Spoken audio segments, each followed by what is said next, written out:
Yeah, document processing there are a lot of challenges in the HR world for sure. If had to narrow it down to a few thoughts, the first one's really around paper files.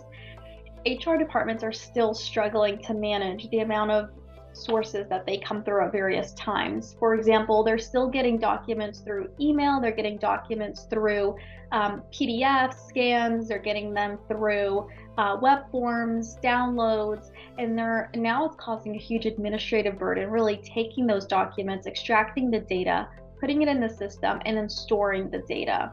Despite all our efforts the last several years around going digital, we're still seeing paper forms one way or the other, whether it's printing it out for an approval because you need a wet signature, or it's a garnishment that came in the mail, or it's an employee verification letter that needs to be typed up and printed out and handed to the employee. Whatever it may be, we still see it in our world, and it's creating a lot of administrative burden. It's creating a lot of just high volume work, and it could cause, again, some concerns around the compliance end.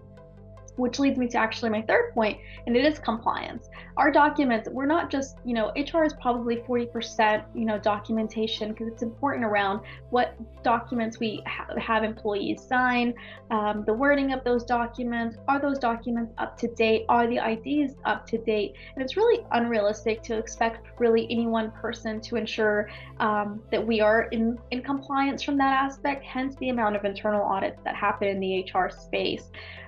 So really relying on just the manual process is no longer going to be sustainable. It's really having a lot of these items automated to ensure, again, HR administration isn't, burnt out, the company is in compliance, and internal audits are a lot more easier.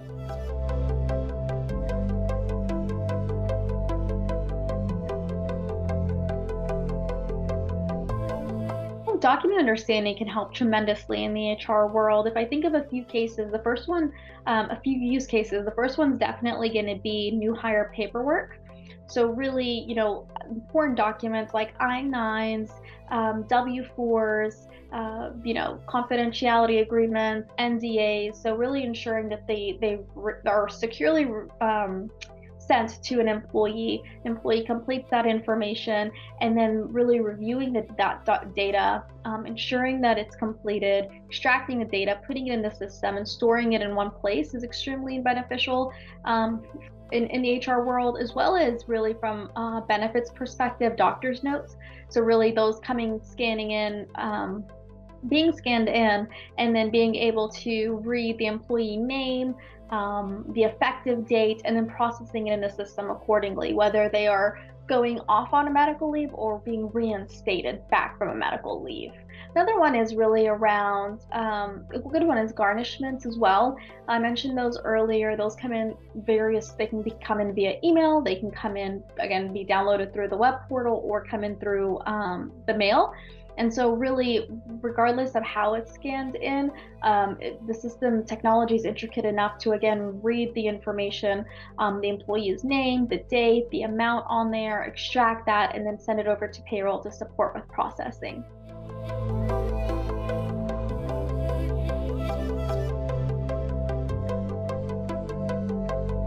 There are a lot of important documents in HR, but from my perspective, would definitely be number one is your I-9, so eligibility to work within the U.S.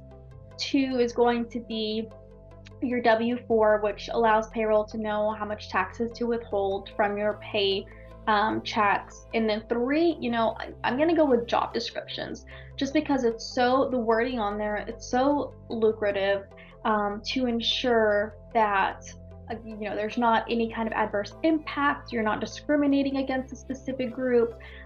You're really branding your job descriptions. It really aligns with your culture, and it shows through branding. So they can be extremely strategic in how they could be written. So, yep, those are my top 3.